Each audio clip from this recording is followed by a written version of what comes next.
All right, what's up, everyone? We are back again. Back. What's going on, guys? It is the Fighters Corner, excuse me. This is episode 5. Yes, we done made 5 episodes. It's been a long journey, y'all. I want to give a shout out to everyone who started off watching this with us and we're just going to be here to see where we take it next. I'm just playing around. But anyway, episode 5, I'm back with Eddie Rex Seidler, my man. How you doing, Eddie? I'm doing great, man. We got some great fights to talk about. I mean, this 287 card was crazy. It delivered, Miami delivered. So, just to also this episode is going to be on UFC 287 in Miami. There wasn't too much going on as far as boxing, so we might do some preview at the end, but this is probably going to be a UFC episode. So all the UFC fans out there, tune in. So with that, I'm going to let our UFC expert, my boy Eddie over here, take us away. I'll take it, man. I'll take it. I don't really consider myself an expert, but it sounds good. I got to hype up my dudes. Yeah, so we had some good fights throughout the prelims. So I'm going to start with those, just point out what fights I think deserve some of our attention. Of course, there was a lot of fights that took place, so we're going to be kind of selective. So the first one that I want to talk about is, and I'm probably going to butcher this guy's name, but Sheyelan Nordenbeek, the guy from China, he fought Steve Garcia. So Nordenbeek is 28, and he has a lot of pro experience. This guy has a record of 39-10 at the age of 28, which is pretty crazy. So he was a slight favorite against Garcia, who's 30. And Garcia is coming off a big win, so he had a first-round TKO against Chase Hooper. I don't know if you know Chase Hooper, but he's this young prospect. I think he came into the UFC. He was like 19. Skinny dude, looks kind of nerdy. He does some training with Wonder Boy.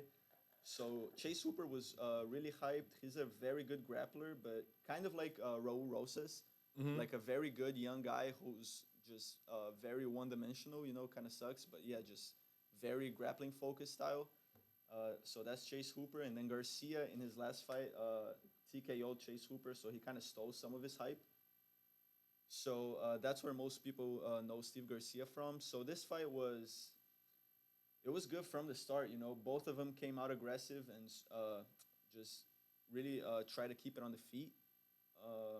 Nordenbeek landed a big right hand as Garcia went for the low kick. And that's something that we see a lot in MMA. So as the guy is throwing a leg kick, you kind of open up your face and you're on the tracks for that straight right. So that's what happened, It was just a timing thing. Garcia went for the kick at the wrong time. Ate a big right hand, kind of rocked him bad. He fell down. And that's one thing I've noticed you even told me as far as whenever someone throws like those kicks, you got to sort of because they're getting you got to get them back, get what's open. You know, if he's throwing the kick, you got something open. So you got to take what he's giving you. You have to punish the kicks, even if you blocked it, even if you ate it. You got to return something after a kick. So the guy knows, even if I throw this, because there's a little cool down period after you throw a kick. You have to get back on your stance, right? You have to retract your leg and get back on your stance.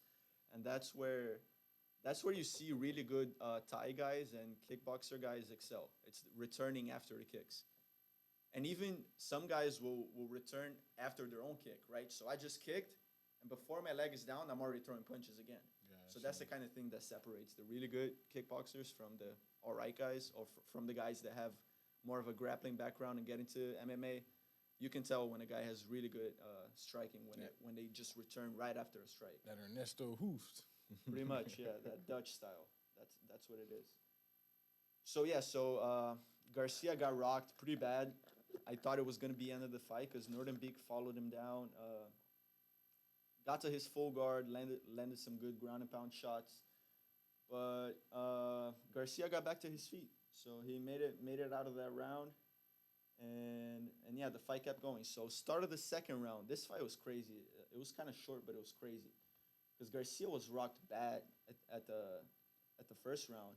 And then second round, at the start of the round, I don't know if you remember this, Garcia threw a kick as Nordenbeek was kind of closing the gap. So the kick was jammed, right? It was kind of like that Marlon Moraes versus Sterling kick, the knockout. Like Sterling was throwing Moraes was throwing a switch kick to the body. It was supposed to be to the body, but at the same time, Sterling was closing the gap. So the knee landed instead of the shin, and then that knocked Sterling out. So it was kind of the same situation. As Garcia was throwing this kick, Nordenbeek closed the gap, but it didn't knock him out. It kind of landed on the shoulder, but it did some damage. Gotcha.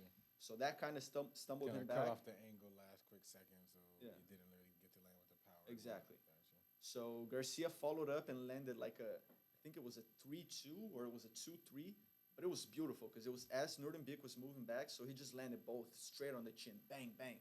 And that put him against the cage. And then from the cage, Nurdenbeek kind of returned fire with some elbows. It was a crazy exchange, but you know, as Nurdenbeek had his back against the cage, Garcia found that beautiful switch kick to the liver. And right after, this was such a good finish. You guys should look it up after. So he lands the switch kick to the liver, and then as his foot is going down, he lands the left hook to the liver. Same spot, 2 strikes, boom, to the same spot. So boom, boom, both to the liver, and then instantly Nurdenbeek falls down to that fetal position, which is what happens when you get clocked in the liver. You know, your body just shuts down. Yep. And this was one of those. We don't get a lot of liver kick finishes, so this was a good one. And Garcia definitely has a lot of new eyeballs on his career for sure. So moving on from that one, we had the return of Ignacio Bahamondes, and he fought Trey Ogden. So most of you probably remember Bahamondes from that. He had, I think it was 2021. He had a beautiful wheel kick knockout. I think there's only 5 wheel kick knockouts in the history of the UFC, and he had one of them. It was against Roosevelt Roberts. So he's obviously a very talented striker. That's what he's known for. He's a very young guy, but he had some issues last year. He had some visa issues, so he was stuck in Chile for about a year. So his last fight was in 2021, and then he didn't fight all of 2022, and then now he just made his return. So it was a very big moment for him. He's a guy who's been climbing up the lightweight rankings for a while now. He's got 4 wins out of 5 in the UFC. So this was a big fight for him, and he got it done. You know, Trey Ogden, he's a veteran. He's mostly known for his grappling. So his clear path to victory was take Bahamondes down, keep him down. And he didn't really do that. He didn't really try even. He was content with... Was it something that the other guy did? Like, did he like kind of stop his first one maybe? Or? No. Trey Ogden just wasn't interested in taking him down, which was crazy to me. I mean, sometimes you see guys do that. A prime example would be Yoel Romero, right? Probably one of the best wrestlers to ever step in UFC, but he just didn't like to wrestle. He didn't want to do it. I remember, and also like that was one of my biggest. Because I'll be honest, when I first got into the UFC, that was one of the first fights I saw when he fought Adesanya. And I remember my friend, my friend back home, Jills, who's also into UFC. He was literally like, "Yeah, man, this is like the first fight I've seen where Romero was not a. He's a crazy fighter. Like this was the first control. Like he didn't do what he normally does. Like my friend was like shocked. He's like, wow. Like, that fight was an anomaly. You know, that kind of thing doesn't usually happen. That fight is just. It's kind of like that. Just flustered him, man. Just all that. Just too many feints and all that. I don't know. I mean, that fight was so weird. Like nothing happened throughout the whole fight, pretty much. Like round 1, Romero landed a big right hand, and Izzy was super reluctant after that, so he just chopped at the legs and stayed at a safe distance throughout the whole fight. That fight was weird. But how did we get on this tangent? We were talking about the Ogden fight. Yeah. So a guy who's a wrestler who didn't want to get takedowns. So that's what Ogden did. He was just content with striking with Bahamondes, and he was outmatched on the feet. You know, it was pretty clear. You could tell it from their movements, even from their stances. So Bahamondes just picked him apart and coasted to a pretty easy unanimous decision. So after that, we had Joe Pyfer versus Gerald Meerschaert. So Gerald Meerschaert, most of us know him from when he fought Khamzat Chimaev in 2021, I want to say. And it wasn't a good fight for Meerschaert. He got knocked out in basically the first punch that Khamzat threw. Yeah. Like literally the first strike he threw, he knocked him out cold. Eesh. So that's where most of us know Meerschaert from. That's a bad day at the office, right? It is, yeah. But nonetheless, Meerschaert's a good fighter. He's had some good wins against quality competition in the middleweight division. Eesh. But he was the underdog against Joe Pyfer. Joe Pyfer is a contender coming up. I didn't really write his age down, but I want to say he's like mid-20s. Let's see. Joe Pyfer. So Joe Pfeiffer is 26, and Mershart is 35. So 9-year gap. That's a pretty big deal. Yeah, 10 years. And I was really impressed with Joe Pfeiffer for this fight. Like he reminded me of Pereira, because he had that style that he was just super collected and he was creeping towards just stalking Looking Mershart, to land that big shot. and no big movements. No openings. You're not telegraphing anything. You're keeping the same stoic stance and just marching down, right? And that puts you at edge if you're defending against that kind of thing. So this was done in the first round. It was about like a 3-minute period where Gerald would throw the eventual like overhand, maybe a kick, and Pfeiffer would just march him down, look for the openings, block whatever was coming his way, and he eventually caught a kick that Mershart threw, and then he returned with like a 3-2, landed both clean. It was actually a 2-3. So he caught the left kick, and then he landed a 3-2. No, he caught the left kick, and then he let the leg go, landed a 2-3, clean, explosive, fast. I love a combination off of a defensive move, man. Exactly, and it was so fast. It was beautiful, and that dropped Mershart, put him in that turtle position, few hammer fists, and that's all she wrote. And Mark Goddard has seen enough. So like Pfeiffer is a real prospect at 185. We got some good guys coming up in that division. You got Duplessis, who Israel was already talking about. And then you got Joe Pfeiffer now, so. And then you saw Kamzat called out Izzy, so who knows? Yeah, that's not happening. You don't think so? Nah. Right. I mean. Can't make weight. Also, I mean, but not even that. Like, Kamzat is in no position to be demanding a title shot at 185. Maybe at 170. Because he beat Burns, who's a top 5 welterweight, but he hasn't beat any top ranked middleweights. You know what I'm saying? So, the Hamzat situation is interesting. I don't know who. He just likes to gear people up on social media and Instagram and all that stuff. Yeah. I was going to kill everyone. Kill everybody. But yeah, your boy. Impressive performance for Joe Pfeiffer. I'm definitely excited to see what's next for him. So, the next fight, that was the featured prelim bout. And it was also the fight of the night. We're talking about Kelvin Gastelum versus Chris Curtis. And what a fight that was. That was crazy. Them boys showed up, especially on a card where, like, they might not have been, like, the biggest. I mean, you would, like, obviously UFC fans, because I remember you were telling me it's going to be a good fight going in. So I knew thanks to the information. But especially if you didn't know what was going on, because remember, just to let you guys know also, my sister and pops were able to head on down to Miami. Well, head on down. We're from Miami, my bad. But they were able to go to the arena and watch the fight. And just to help bring this point through, that was one fight. My sister was like, "Did you see the Gastelum and the Curtis fight?" She was like, "I didn't even know who they were." And that was like one of the most entertaining. So you are right about that, big man. Yeah, I mean, Kelvin Gastelum is an exciting fighter. He's been around for a while, and he actually had a pretty big layoff, and he got back in a big way. So great for him. So Chris Curtis has been climbing up the middleweight rankings. He got some good finishes against some really good guys. He knocked out Brandon Allen. He knocked out Phil Hawes. And he also knocked out Joaquin Buckley, who we all know from that 2021 Knockout of the Year. Yep. For those of you guys who don't know what I'm talking about. That was the kick when he basically threw like a round kick that got caught. So as his left leg was caught, he threw like a 2-touch spinning back kick. Like crazy, that like movie type shit. Bam. So he just switched around in the air and boom, landed. You guys know what I'm talking about. You've seen it all over Instagram. Booyaka. So he knocked out Buckley, and he was riding a pretty good win streak, but he lost to Hermanson. That was in 2022. So last year Chris Curtis lost to Hermanson a decision. So that kind of put pressed the brakes on his rise to title contention. So this fight was very big for both guys, right? Because Gastelum hadn't fought. The last time Gastelum fought was the Cannonier fight, and that was August 2021. And he actually lost the majority of his last few fights. He lost to Hermanson. That was a heel hook. And then he lost to Whitaker, a decision, which we all remember. That was a great fight. And then he also lost the decision to Cannonier.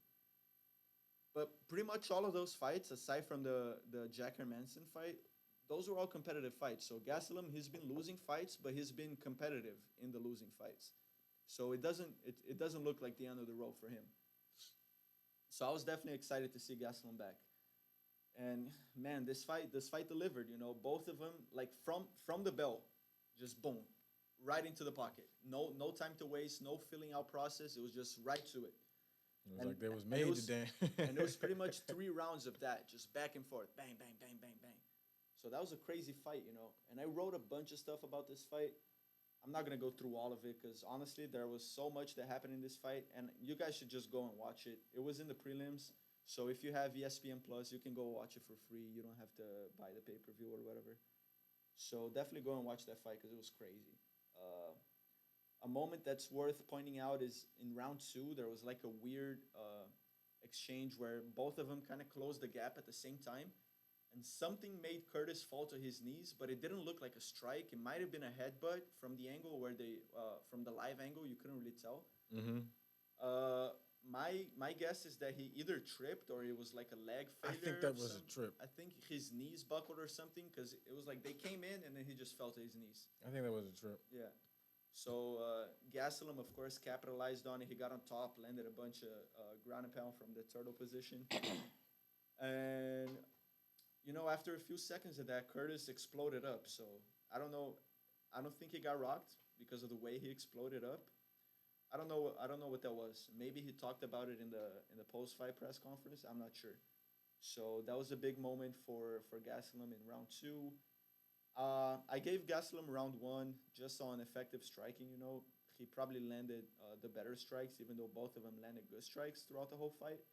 So rounds 1 and 2 I gave to Gastelum, and then round 3 was pretty close. Curtis had more strikes. I think Gastelum had the more significant strikes. There was a point where he looked pretty rocked. So you could say 2 rounds to 1 for Gastelum. You could say 3 rounds to Gastelum. Either way, Gastelum won the fight, and they got fight of the night. Pretty deserved. So $50K bonus for each of them. Most definitely. Crazy fight. So that was the end of the prelims, and then we walk into the main card.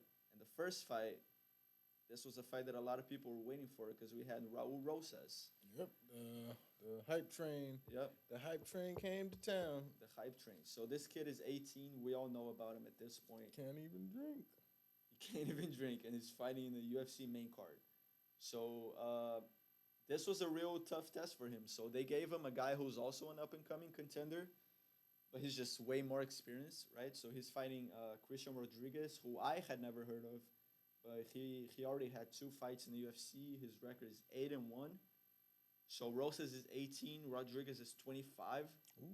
So there's certain fights where being the younger fighter is an advantage. Mm-hmm. But when it comes to these two, and you look at their age gap from 25 to 18, it's definitely better to be 25, right? So the experience really showed. I mean, it's that thing that I was saying with Chase Hooper. Like, Rosas is just too one-dimensional at this point. Yep, exactly. He's very good at what he does, but that's the only thing he does, which is go for the takedown. All that kid did So from the start of the fight, the first thing he did was just run across, dive for the legs. Yep. And what I was thinking when I saw that was Rodriguez could have taken a page out of Masvidal's book. Yep. Because that knee was there. That's all he was doing. He could have done what he did to Askren. Every single thing Rojas does, even if it's not actually going for a shoot, it's to set up a shoot. So every punt, every strike he throws is to set up a takedown. That's true. And Rodriguez was ready for it. You know, he defended most of the grappling attempts, and Rosas was pushing a crazy pace. You know, like we're talking Merab Dvalishvili levels of takedown attempts. You know, he was just going for it nonstop, and it was getting stuffed. So that got him tired. You know, that was pretty much the story of round 1. Rosas did manage to get C-Rod down on it was towards the end of round 1, but then Rodriguez reversed the position. He did a beautiful sweep. So it just looked like C-Rod was a step above him all throughout the fight. You know, he had the answer for the grappling, and when they were forced to stand up, which was round 3, it was night and day. You know, the difference in the striking. You could tell. I'm not gonna lie, just to hit your point home, it was literally like you were saying. You could really tell who was 18 and who was 25 in that octagon. For sure. And a moment that's worth pointing out is round two. Rosas got to that human backpack position, so he was able to get the back of Rodriguez, and they spent a good amount of time in that position. Rosas was fighting for the rear naked choke, but he didn't get it, so that's where the round ended with Rosas in the back of C-Rod. And then round three, the tables turned. So C-Rod starting piecing up Rosas, started on the feet. He stuffed a few more takedowns. And then he stuffed one where they were in that sprawl position. And C-Rod used it to get to the back. He locked up the body triangle, right? So he got to the back of Rosas. And he basically spent all the round there. He had the back. It was kind of like the Volkanovski-Islam fight where... oh, no, that was the opposite, actually. So in that fight, Islam had the back of Volk, and Volk was landing strikes from...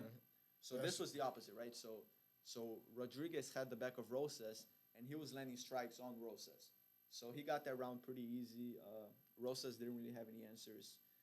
And he stole all the hype, you know. He really exposed Raul Rosas. He did. He effectively ended the hype train. Yeah, but here's what I will say. Rosas is 18, and obviously he's very good at what he does. And he has all the time in the world to get better at the other aspect of MMA. That's what I was saying. So what I would say is, you know, just go to Thailand, you know, go to Holland.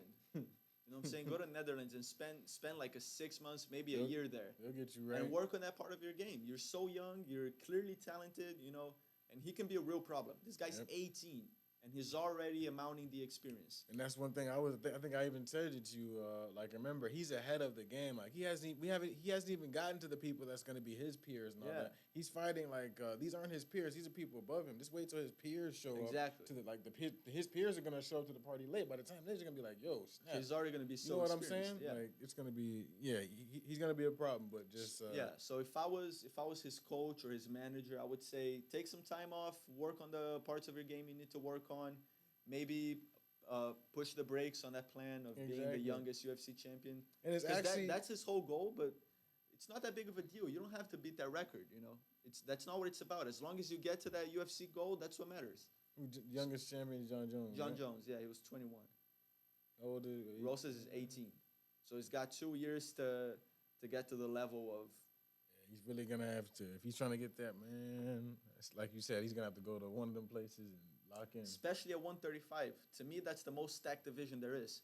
You're going to have to go through O'Malley, Chito Vera, Sanhagen, Peter Yan, Merab.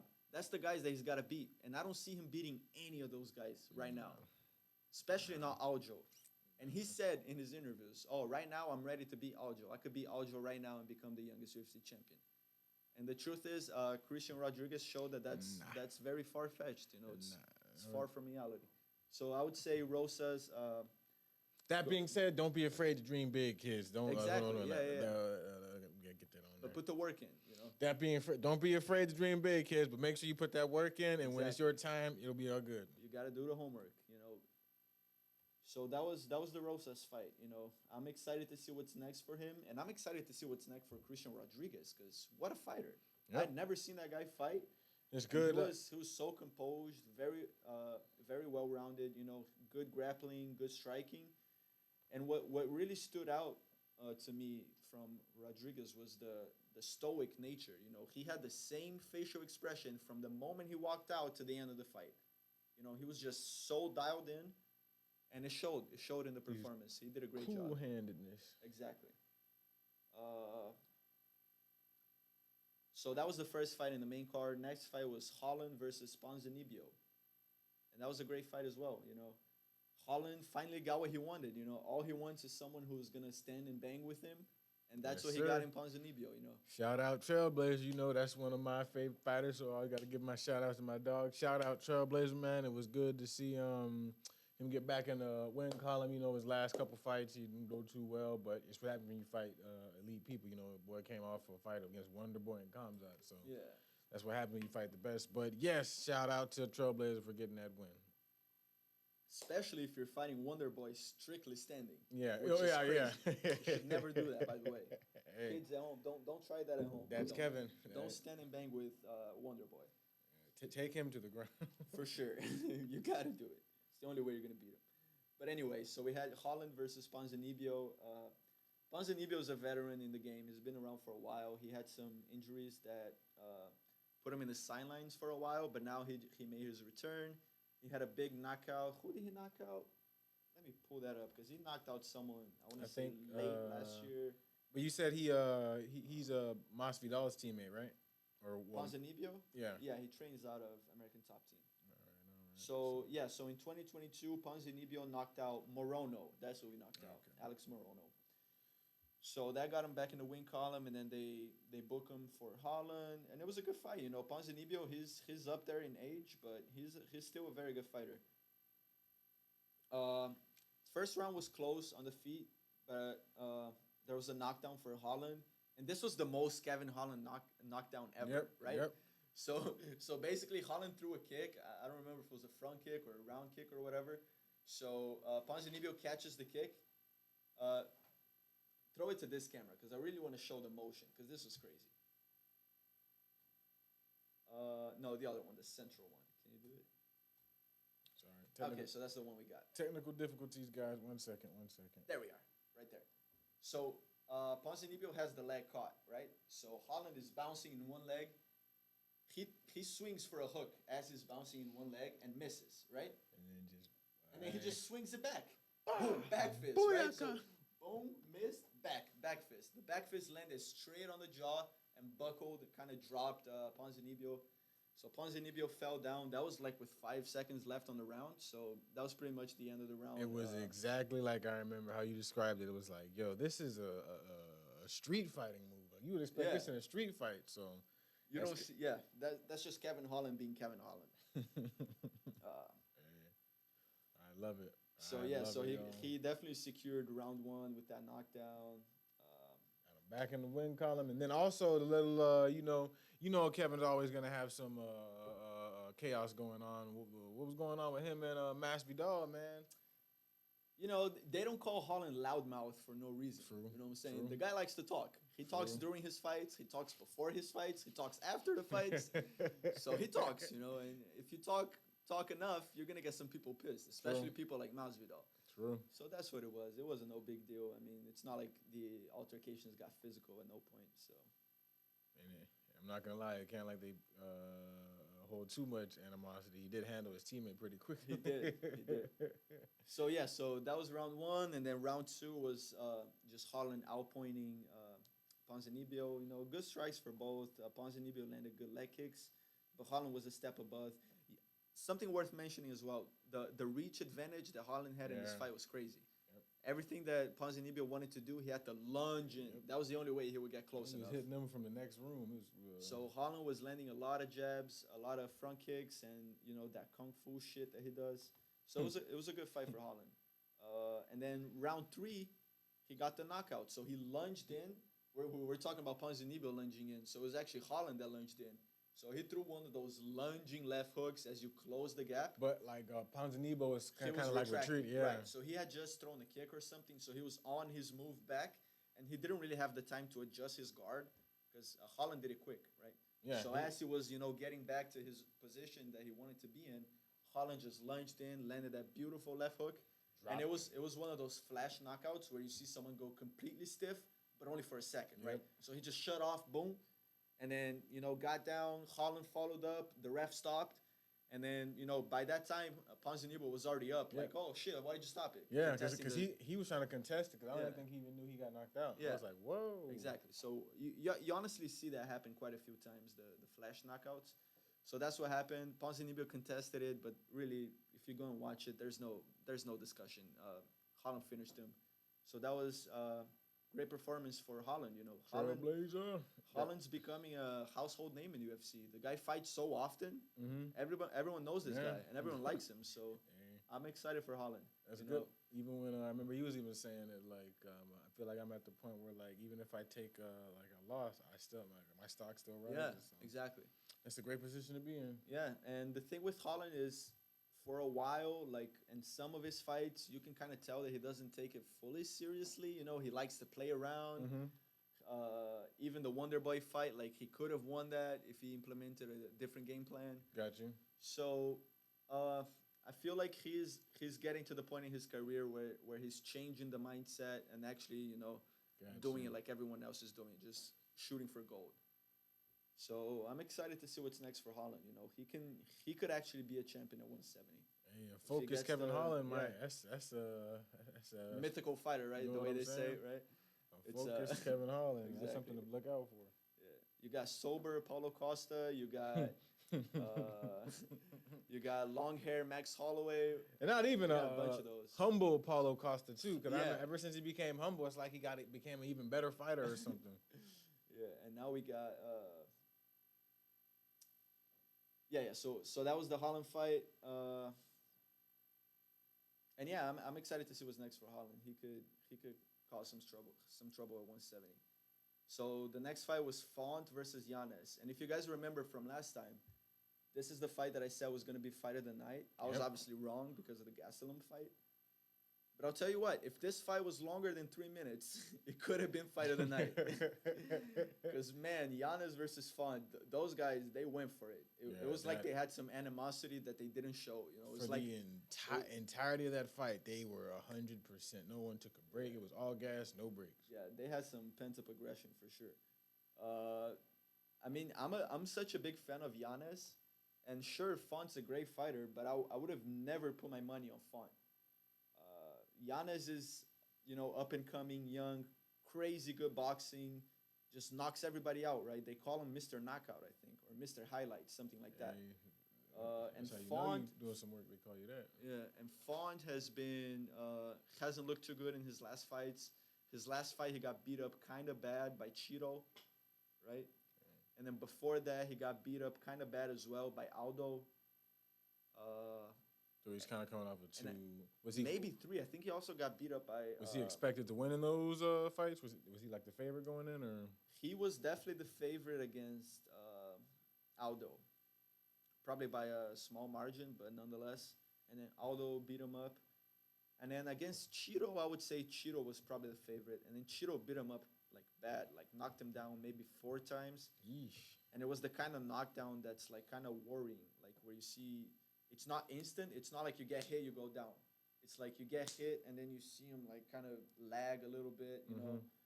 Like it reminded me a bit of the Ferguson versus Gaethje fight, where Ferguson didn't really get knocked down, but he got hit, and he just shakes his head like.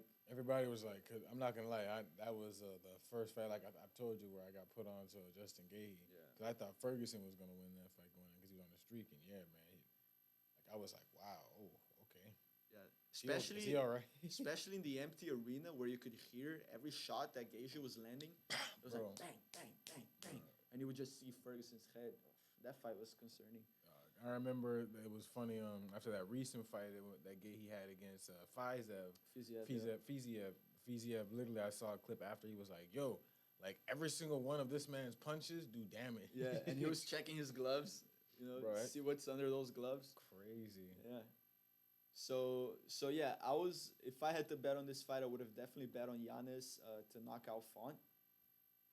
But that's not what happened. Both men cracked each other early in the first round. They both had moments where it looked like it might be over.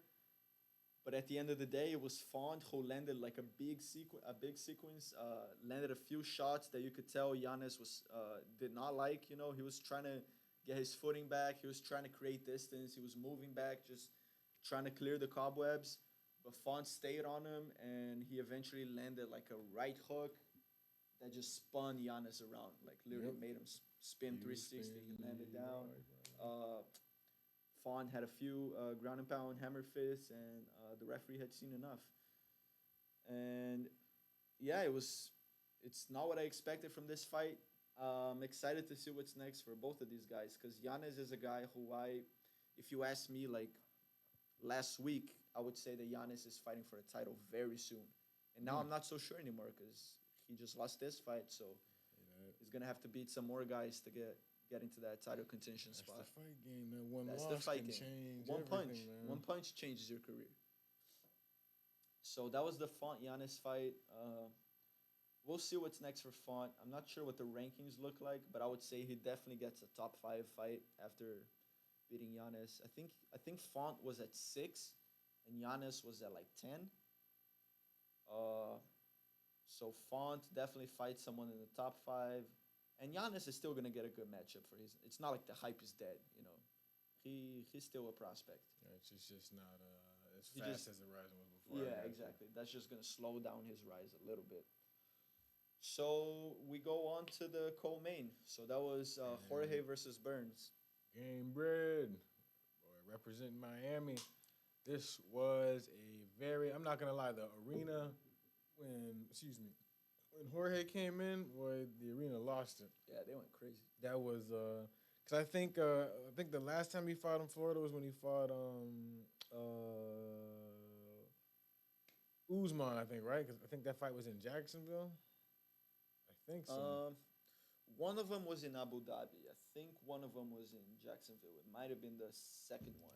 Because I remember when he got knocked out, he remember saying, "It's the first time I got knocked out. It was in front of all my peoples," because Okay, they so traveled that was up it. to. Yeah, so that was it. So So- the second one was Jacksonville. This was his first time fighting in because this was the first time the UFC has been to Miami in what, like 20 years. So this had to be what Jorge's first time fighting in the UFC in Miami. For sure, yeah.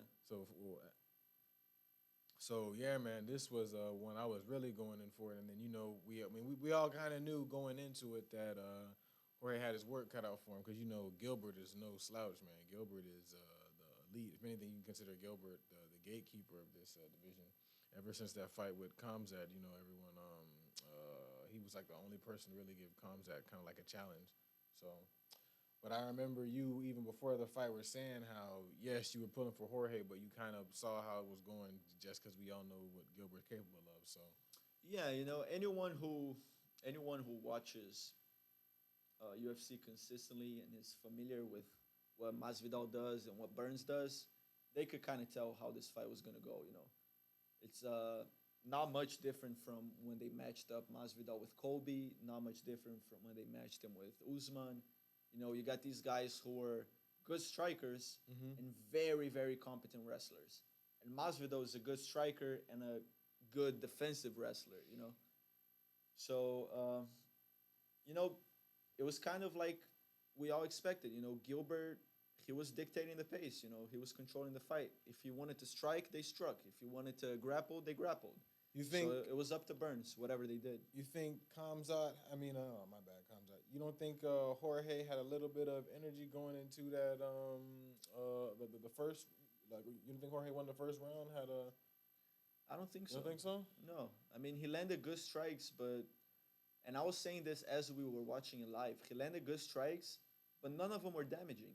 Even the leg kicks. I was pointing this out. He was throwing the leg kicks so high into Gilbert's thigh. Yep. Have you guys seen Gilbert Burns' legs? Have you seen it? We're talking about tree trunks.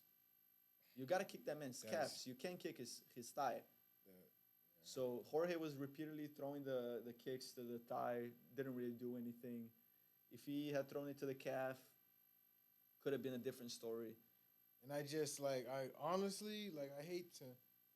Well, who knows? But I feel like Gilbert, in a way, was kind of like saying, let me see how close I can get before I really got to take it to the wrestling. Because I feel like Gilbert really knew once I go to wrestling, I'm going to blow this guy out the water. It was like, let me assess the damages on the feet, see if I can get a finish. And if I got to resort to the grappling, I will. And that's what he did on round 2. He was like, all right, I'll just secure this round. So he took him down round 2, kept him there, landed some good ground and pound.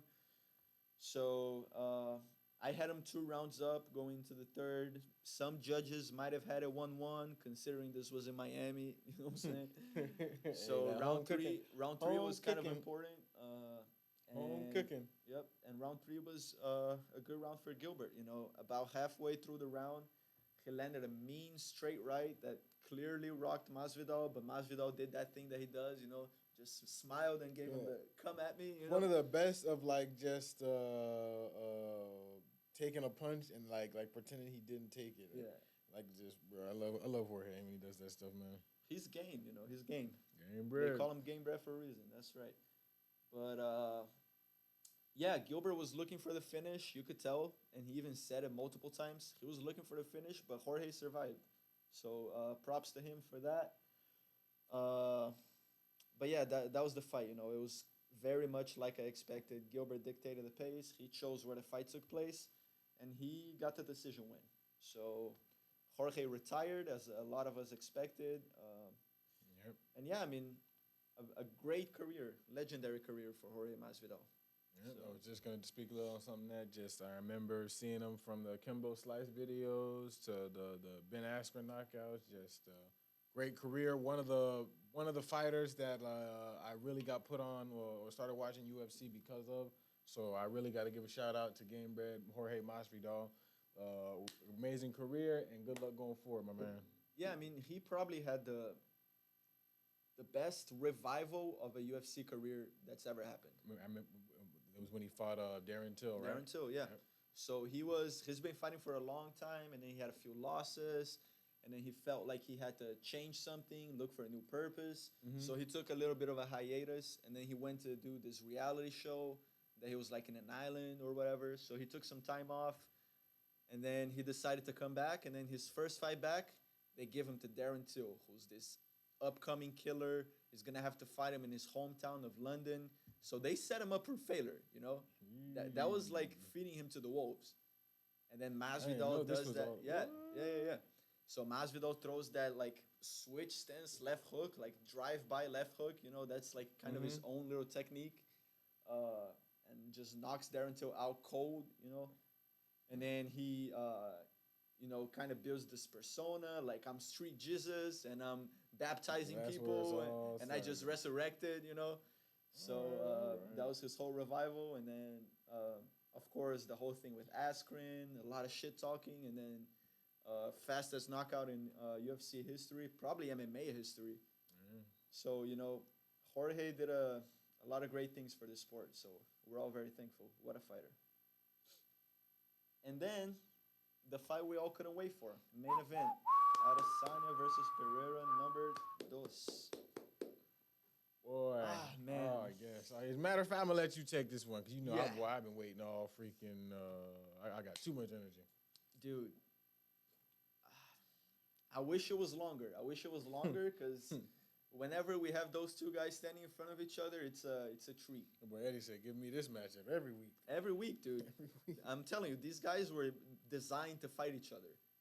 That was another one you did say. Yeah. Like, it was a chess battle from the start, you know, like you expect when it comes to this level of strikers.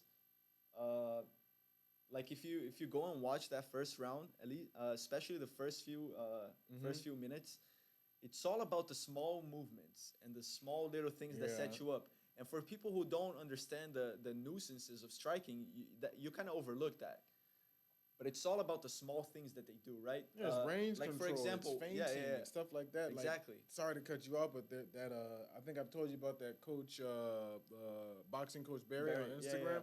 I remember he was doing a fight breakdown of the Volkanovski and the Islam fight. And you know how that fight kind of started off the same way. And he was like, "Listen, guys, when you get to fighters of these levels and stuff like that, it's not gonna be about who can get in there and throw the hardest punch or who can throw the combination that we saw. Like, the fight is gonna be about who's got range control, small stuff like that, the feints, head control. Yeah. So It's the chess battle. We saw it there yesterday or this weekend. Exactly. And I'll tell you what, man, it was looking good for Pereira. It was looking very good. First round, even second round. He was throwing that calf kick that he throws. I mean, his calf kick is crazy. He's got the best calf. Like, it makes no sense. He throws it. Legs of granite. He throws it zero telegraph. He's like standing in this neutral position. He barely swings his arms. He barely pivots his front foot.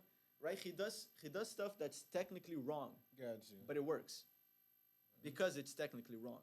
And also because he has such a great understanding of the fundamentals. Exactly. And how to throw it properly. So I can get away if I do this. So, you know, Izzy said it multiple times. What got him in the first fight was the calf kicks. He had to avoid that at all costs.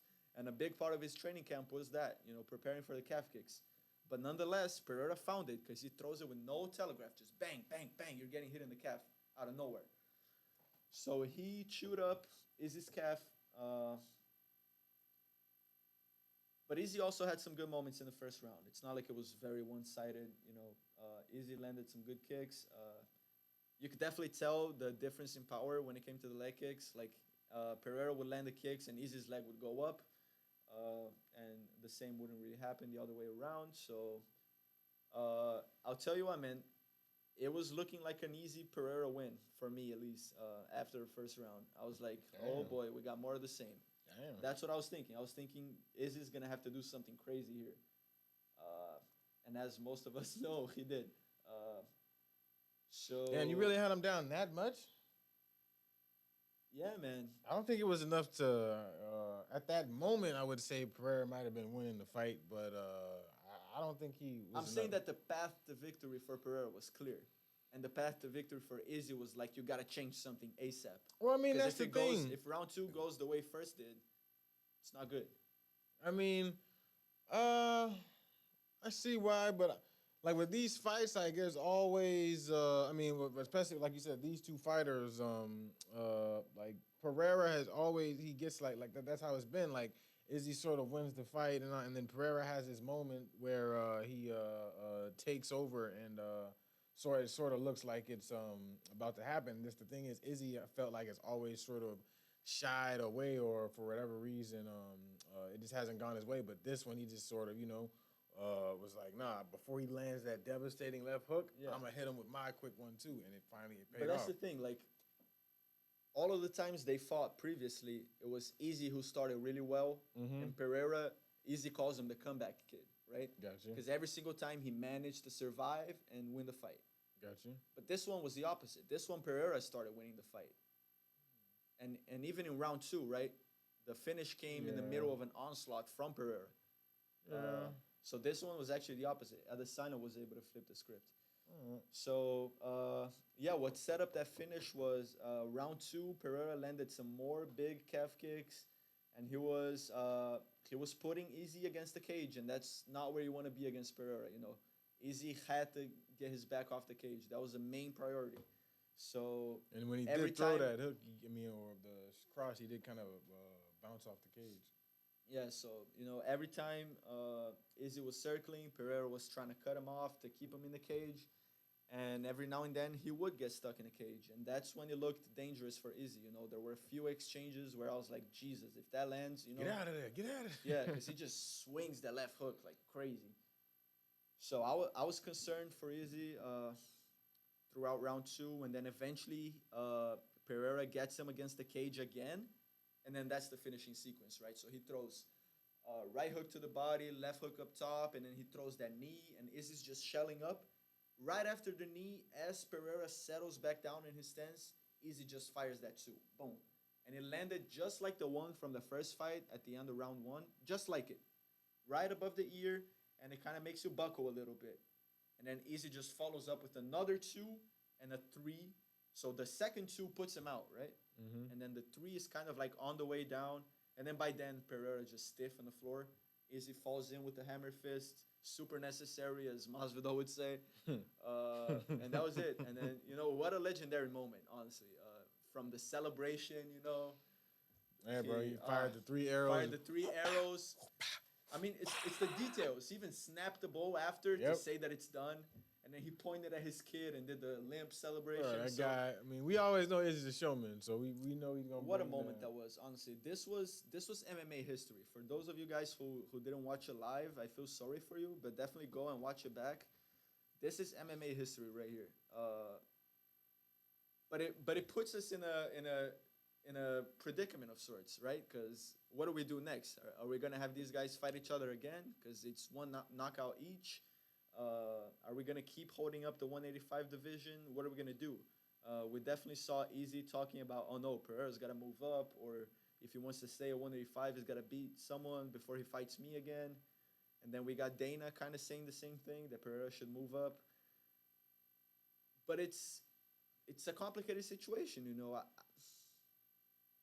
How are you going to tell me that Pereira doesn't deserve a rematch against a guy he's beat 3 times, who's beat him once, So it's ultimately, I guess it's up to the UFC.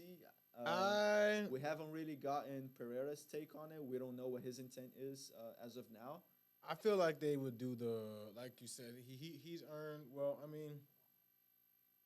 Because this was Izzy's argument, right? And there is some truth to that. Yeah. I definitely agree with what Izzy said here. He didn't defend the belt, so you can't. Yeah, so Pereira was fast-tracked to the title because of the whole story with Izzy, right? So that, in a way, was a favor that Izzy did him. Because he didn't have to do that. True. So he was fast tracked to the title and it paid off, right? So Pereira became the champion. But Izzy already had like 6 title defenses. So that's why he got the immediate rematch. If you've been a champion for that long and you put the work in, you deserve a rematch. Yeah. Obviously, there's times where the UFC doesn't do that. The prime example and the one that pisses me off the most is when Conor McGregor knocked out Jose Aldo in like a second and they didn't give him a rematch. Like, what? The guy was undefeated for 10 years, the best champion in that division, and you're not going to give him a rematch after That was a crime. So, yeah, that was a crime. To one of the GOATs, too, man. Jose, everything he did for the sport, man, just... Yeah, that was what I like to call witness protection from the UFC there. But nonetheless, program. And they were trying to protect that Conor McGregor boy. They were trying to protect that money. Food. I was like, no. So Izzy had the title defenses, so that's what gave him the credit to get the immediate rematch. But then again, Pereira already beat him 3 times, so is that enough credit for an immediate rematch? Do we want to hold up the division again to have the same guys fight 3 times for the same belt? Not to cut you off, but speak to me on this as far as the Pereira beat him 3 times, because yes, he did, but do you think that we gotta do you think there should be a distinction between the kickboxing matches and the UFC matches? Okay. Definitely. Because some people were like, "Oh, I beat him 3 times." Like, yeah, but one's kickboxing, one's MMA, man. Like, there's a difference. I understand a win's a win. He was his opponent. He was fighting him, but still. Exactly. But if you think about it, we're talking about 2 kickboxers. Gotcha. Right? And so whoever beat the other in kickboxing, that tells a lot about the fights, But yeah, man, we'll see what happens. I personally would like to see a 3rd fight, just because they're kind of, if you wanna separate the MMA from the kickboxing, they're 1-1. So we definitely should get a trilogy, I think, but maybe not immediately. Because you have guys like Robert Whittaker who have been gunning for a middleweight title shot for a while. And then you got the whole story with Pereira avenging Glover at light heavyweight. So there's a lot of possibilities. Let me get you on that. How you think Pereira does at light heavyweight? How you think Pereira does? I'll just go up against the top guys at light heavyweight. How you think Pereira does against Jury? I think he does great, because you're talking about 2 strikers. Mm-hmm. And who's a better striker than Pereira? Izzy, you could say. Gotcha. But if you look size-wise, Pereira is built like a 205er. He could be a light heavyweight, no problem. No problem. True. He's going to be just as big as everyone, if not bigger. The guy could be a heavyweight. It would be a good fight with Yuri, because Yuri he's one of a kind. He's also a striker, but he's super unorthodox. Yeah. In a way, Pereira is also unorthodox. So we're talking about 2 highly explosive, very dangerous guys on the feet. So I would want to see that fight, but obviously we can't look past Jamal Hill, who's the champion. I love Jamal Hill. I've been putting on him, but I think Pereira beats him. Yeah. I think Pereira beats him. I think Jamal Hill gets him down. You think he takes him to the ground? Yeah. Oh. He's not going to stand and strike with Pereira for 5 rounds. No way. And then if he does take him down... If he goes to the ground, I'm not... That's issues for Pereira. Is Jamal... what's Jamal's background in... He does it all. He didn't really have a traditional martial arts. He just started MMA. Gotcha. So we'll see. I mean, ultimately, it's up to Dana and, Mick Maynard, Sean Shelby, the matchmaking guys. But they got a lot of options. I would say, here's my outtake, right? I always kind of do this, right? I always play matchmaker. I would say you got to have Yuri fight Jamal for the title. You got to have that. Yep. Those guys deserve. Especially how Yuri did with his injury, instead of holding up exactly. he vacated because of that. Yep. So if Yuri is healthy to fight Jamal this year, sure, you got to go and book it. But if you got some issues with Yuri, or maybe Jamal can't fight for some reason, you could go ahead and book Pereira for that 205 title. Because I don't really see anyone in that 205 picture who really deserves a title shot right now. I mean, you would talk. It would be Magomed or Jan Blachowicz, but they just tied. What about Smith, Anthony Smith? Nah, he's in no position to talk about a title shot. No, I believe he just lost his last fight. Let me pull it up. What's the lightweight? Yeah, he just lost Magomed. Yeah, he just lost to Ankalaev and then Ankalaev tied with Blahovic. So yeah, maybe that's what they do. You know, I would definitely love to see Pereira at 205 at light heavyweight. I think it's gonna be better for him with the weight cut. Like that guy's too big to be making 185. It makes no physical sense. But I also want to see him fight Izzy again because those guys were like it's a tailor-made matchup. You know, you're talking about probably like hands down the two best strikers on planet Earth. Probably. You know what I'm saying? Yeah, it's a hard argument to make against that. So we'll see. We'll see what happens. I mean, UFC's got a lot of options, and I'm super excited about 135, the bantamweight division. A lot of options there as well. You know, I was actually just listening to Joe Rogan Experience. He did an episode with Sanhagen, who just beat Cheeto, and then Cheeto was talking. Corey was talking about. Sean O'Malley is supposed to fight whoever wins the Cejudo versus Sterling fight. So that's kind of the word that's going around. So if that's the case, who's Merab gonna fight? You know, and who's Corey gonna fight? If Sean O'Malley fights, if Sean O'Malley sits on the sidelines until Cejudo versus Sterling is done, and that's this month, I want to say, is it? I think that's later. Is it? That's May, so that's early May, so about a month, and then.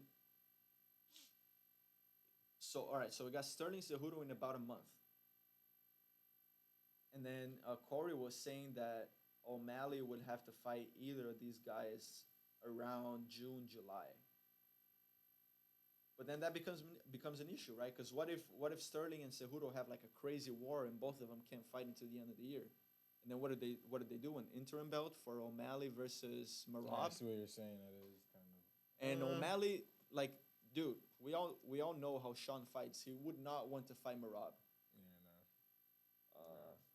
We'll see what happens. I mean, I'm really excited about 135. You got a lot of interesting prospects. You got that Umar Nurmagomedov guy who's like basically Khabib with crazy kicks. Like what?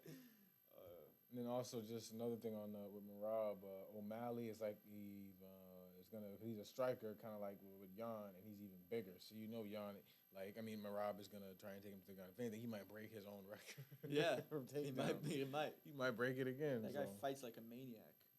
And he don't get tired. He does not. He just does it. Insane. Yeah. Like, to do all that and then like you remember like where he was talking and everything, and bro, it was like this guy was just in the middle of a conversation, like. You couldn't tell he was just been fighting. It's like, yo. He wasn't breathing heavy in between rounds. Crazy. Like, bro, like, I've seen, like that's really impressive. Like, I've seen, like, Olympic sprinters and stuff do that. Running is one thing. Don't get me wrong. It takes stamina. When you're fighting. When you're grappling and you know fighting. What I'm saying? There's nothing that gets you more tired.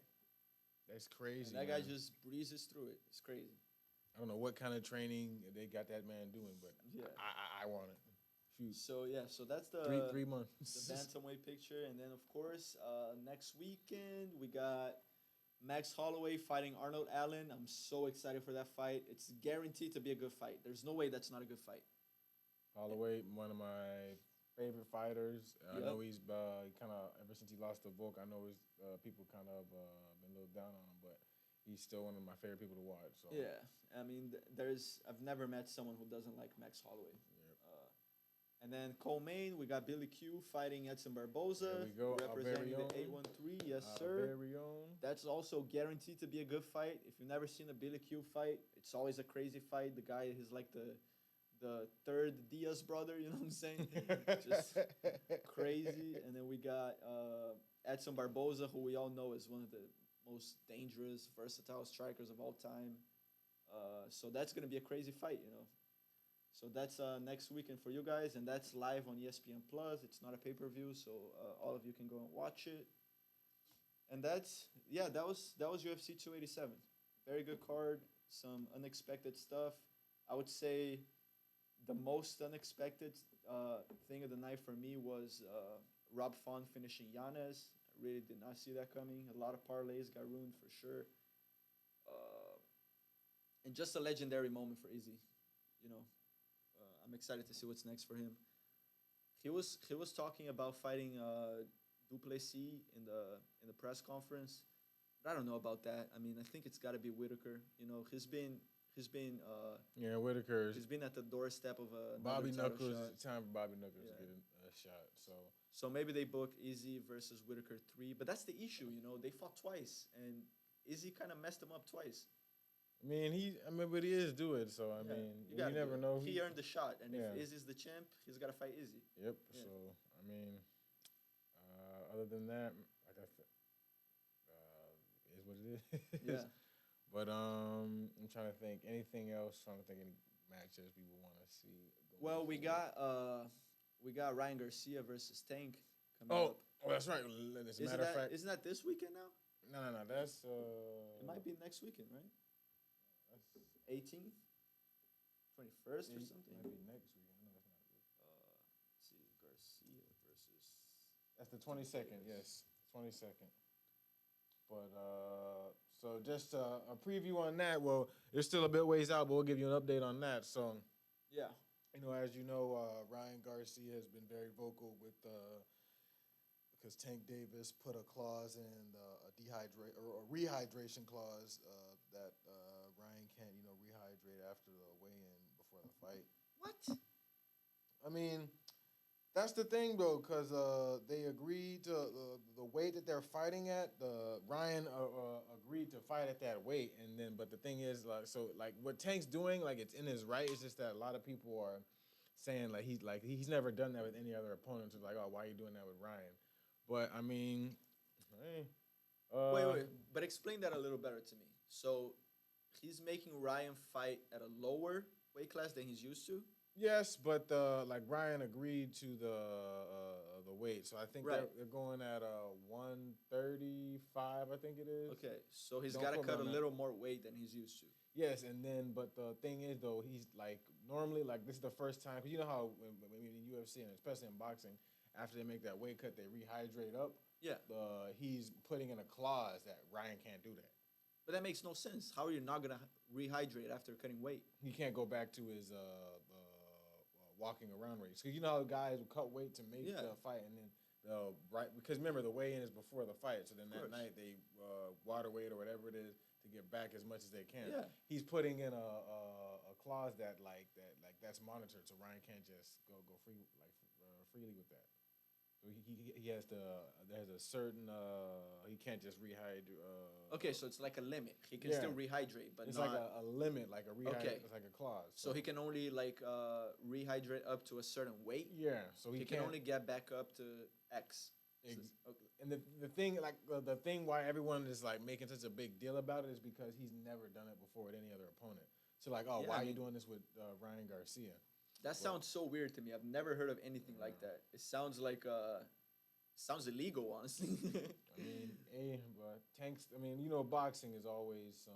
Yeah, a lot of politics. But that's another reason why I'm so happy. The one thing that will help is that 135 division is just getting stacked, because this past weekend with Keyshawn Davis winning, Shakur Stevenson won, and so the winner of his fight. So now Stevenson is going to be lined up to fight Devin Haney and Loma. Mm-hmm. So, bro, 135, bro, Frank Martin, bro, you still got Kambosos is still there. Yep. There's so many good people at 135, but one fight that is coming up this weekend is oh, my bad, I'm getting ahead of myself. But if I'm gonna predict the Davis and Garcia fight right now, I still think Davis finds a way to land that punch. Yeah.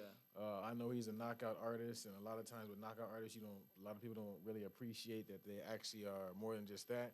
And Davis, remember, he and his trainer have been working together since he was 7 years old. He's more than just a knockout guy. He's a fundamental boxer. He can fight going forward, going back. He knows how to compensate for being short, because everyone makes fun of having short arms. So we've seen all the stuff, all the advantages that people are saying Ryan Garcia is gonna have over Tank. He's bigger than him, he's quicker than him, he's got longer reach. Tank has beaten other people who've had that over him. So that's why. But then again, Ryan Garcia does have that. His left hook is, bro, So fast, bro. The way he just then throws it so he throws it so effortlessly, but it lands with so much power. It's just I don't know. So It just man. blows my mind that one knockout that he has where he can barely see the left hook. Yeah, right? It's like it's like the video is sped up. It's like he threw a punch that he didn't throw. You just see the guy sleep, and you're like, what the fuck happened? What did he throw? That hook is quick. Yeah, I think that was Was that Campbell? I think it was. No. Campbell was the body hook. All right. So that was one of his recent ones. Because that was one where where he got knocked down. Yeah. I'm trying to think who did he fight. I gotta look it up, but yeah, a fight coming up this weekend for everybody to pay attention to is in the heavyweight division. We got some heavyweight action. You know, the heavyweight division ain't as big as always talk to, but it's always good when we do get a good matchup. We got Joe Joyce, the Juggernaut from Britain, taking on. I might be saying this guy's name wrong. Sorry, he's from Chinese Titans. Healy Big Bang Zhang. They will be fighting in London at the Copper Box Arena. So this is two big high-ranked contenders in the heavyweight. I mean, everyone has Joe Joyce touted as he's an interim champ. He's the current WBO interim champ. So whenever we figure out what's going to happen with Tyson Fury and Usyk, if it's going to happen or if it's not, that's supposed to be the next fight. Because that's who Tyson Fury has to defend his belt against. So. Joe Joyce, I'm not gonna lie, man. He moves very well. He's just the thing about him. I'm not gonna lie. If you get a chance to watch some of his fights, his hands are like real slow, but he still gets these knockouts. It's crazy. You see him throw his punches, and it's like it's in slow motion. Yeah. But they still connect and knock people out. Sometimes that might be intentional. It kind of throws you off your rhythm. There's that whole Justin Gaethje thing where it's like. You kind of stop your punch halfway, and then you land it, right? You kind of make them brace for impact, and then they stop bracing because nothing happened, and then you hit them. I like that. So maybe there's a timing thing to that. You throw some fast, and then you throw one slow to kind of throw them off, and then you go back to fast. Because that kind of thing works. Because the guy moves so slow, man, but... Yeah. That's why, but I mean, I think he's gonna win this fight. This guy from China is apparently just likes to land that big punch. So it's gonna be like I was watching some of the he pulled up on Joe Joyce when he was doing an interview, and they had to get a translator and stuff. But he was like, "Oh yeah," somebody asked him, "How do you expect to deal with like his footwork or the combinations he's gonna throw or anything?" He's like, "Oh, I'm not worried about any of that. I'm just here to throw a bomb." So and then Joe Joyce is trying to get him out there quick too. So somebody should be leaving the ring walking, and somebody should be leaving being carried.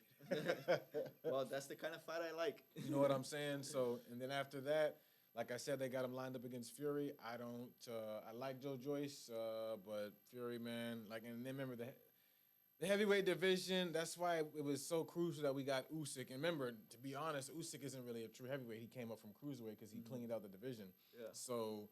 There really isn't just that straight up challenge really for the Fury in the heavyweight division unless it's Usyk, and they can't really get that made because of the contract. So I'm not gonna lie, man. Depending on because Wilder is getting ready to fight Ruiz again, so and that's gonna be a good fight. Depending on who wins that, man, they could be matched up with Fury. So I mean, I know Anthony Joshua is still trying to make his comeback, but he's not getting no title. Well, he shouldn't. He still got ways to go before he comes back because he lost. He had two. Don't even get me started on that, man. That man lost his belt to someone he should have beat, got it back, and then lost it again. So he won his last fight this past weekend, I think it was, but he got a long way to go. So yeah, man, it's looking like we could possibly see Wilder and Fury again, man. I'm not saying for sure, but especially if Wilder handles Ruiz, and Wilder, man, all he needs to handle someone is just one good punch. Exactly.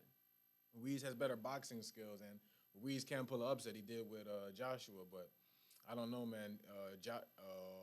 Joshua does not hit anywhere near as the same level as Wilder, so I don't know. But anything, who you got predicted in the Garcia versus Tank? I'll tell you what, man. I've my knowledge from both of these guys is basically limited to their highlight reels. You know what I'm saying? Got you. But just from hearing people who are more in tune with boxing, hearing their opinions on this, I would say that most people are picking Tank. Yeah. But to me, the reach and sure, they're both fast and powerful, but to me, the reach is a big deal. It is. And to me, this is such an important fight for Ryan that I feel like he might rise to the occasion, But you never know. I mean, Tank is a really good fighter. If I had to put money on it, I'd probably put it on Tank. I will say the one thing that Ryan, but then I can't even say that because Rolly tried to do that in Tank's last fight to try to, cause you know how one thing, I mean, everyone, it's not even something that should be obvious. You know, one thing you always got to do to a big puncher, try and bully him. Don't let him get it off. That's what Rolly, because from the beginning of the fight, he put just straight pressure on Tank. Like, I'm not going to lie, for a small second, everyone was kind of like, oh, wow, like, what's up with Tank? But I realized it was just, he was just sort of trying to wait for that time to land the punch. And also, Rolly was being super aggressive. And the thing was, he was fighting like that knockout of Rolly that he got. The reason why, like I say, like that power is gonna be there regardless. Like from how he throws, he was getting pushed back. Like Rolly was coming forward, and my bad, Tank is southpaw, and so he was coming back, and he just let that that left hand just real quick. Like it wasn't even he got like a four. He was kind of like right here, and he just boom. Because it was like a collision. It was like a car crash. You got one thing coming this way, other thing coming the opposite way. They just meet in the middle. Boom. Boop, and that was all she wrote. Like the guy couldn't even stand back up after that. I was like, yo. And the crazy part is just bro, you see how small Tank Davis. Where does the power come from? You know what I'm saying, man? Like, yo. I was actually watching. There was an interaction between John Jones and him in the backstage when John's fought Gain, and John was like, dude. Where's the power come from? Is it God-given? And he's like, yeah, that's where it comes from. Yeah, man, you're a god. But no, man, he's a tiny dude, but hey, bro, he hits way. Hands, bro, like what's that thing that they say about dogs? The bark is like when a small dog has like a big bark or something. Yeah. With Tank, freaking the bark is way worse than I messed the up bite, right? Yeah, the bark is way worse than the bite. Something. The bite is way worse than there the bark. There we go. The bite is way worse than the bark. My bad, I butchered that analogy. Yeah. But yeah, man. And other than that, and then we just got Devin Haney and Loma, which has finally been announced. It's later in May, so that's going to be a chess match. So they just announced that? That's going to be a couple weeks ago, but it's made official. You know, you always got to wait a week or two when they announce it before it's made official. Because that's what happened with freaking Usyk and Fury. Yeah. But that's going to be a chess match of the highest ordeal, I believe, man. You got two guys, very tactical, very methodical. Yeah. And then also, I feel like it sets up a good, like, as far as not animosity, but just the vibe, because Devin feels that Loma kind of made him have to go through all this long process of getting these belts because he ducked them. And if he would have just fought him back when he was his mandatory, he wouldn't have had to go through Kambosos twice and when all the other people, I think Gamboa, to get undisputed. So, and then also, if Devin does win this fight, it will kind of put like, not to say it'll knock like Loma and those other guys out, but it will kind of, because that's one thing we need in that division, because we got all these amazing fighters coming up heavy. Like, we kind of do need to start separating who's like it's way too many fighters right now. We at least need like a top four, get like a four Kingsman, you know, like back in the day. So like the top tier is overflowing. Yeah. Like you don't know who's. It's hard because with whoever loses this, like I'm not gonna lie, it's really not to say they're gonna like have no chance of being knocked back, but it's really gonna help us solidify who's out of the guys who are currently there, who's gonna like stay and who needs to be replaced with like these upcoming guys like Keyshawn, Shakur. Because I'm not gonna lie, man, Shakur, he's coming, man. And the thing is, he and Devin used to be sparring partners back in the day, and he's always like they're good friends. But I've seen some of their videos, and he jokes around that Devin knows I used to get the best of him, bro. And this was back when he wasn't even in his weight class. Yeah. So, bro, Shakur, like I'm happy. Devin's my favorite like dude. I'm not just gonna jump ship right now, but Shakur is going to be a problem at that weight class, man. Yeah. So these guys are all at 135? Bro. That's crazy, man. And then Keyshawn and Shakur train together. Like, Keyshawn is kind of like, Shakur is not understudy, but like his like, kind of younger brother that training with him and stuff. Because Keyshawn just went pro because he fought in the last Olympics. Keyshawn Davis. And he's nice, bro. Yeah, I've heard the name. Yeah. Bro, my gosh. That division, 135, like, it's too early right now, but a lot of people are saying they hope it like can like kind of turn boxing around because there's so many guys that have the skills, and also like Shakur, Devin, Bloma now because he got some pressure to get his belts back. There's guys that want to fight each other, whether or not be guys that just want to fight. It's also guys that because of the situation like Loma have to go because remember Devin is undisputed, so it's not like I can go get this belt, I can go get that. No. If you want a belt, you got to go to Devin. So that's why, like, bro, these next couple of years, you got to watch the 135, man. So So before I ramble even more, listen. You got anything else you want to add? No, I mean, I would say just definitely do not miss UFC Fight Night this upcoming Saturday. What day is it today? 12. So 13 is Thursday. So it's going to be April 15th. If I did the math right, it might be 14th, 15th. So April 15th, make sure to watch UFC on ESPN+.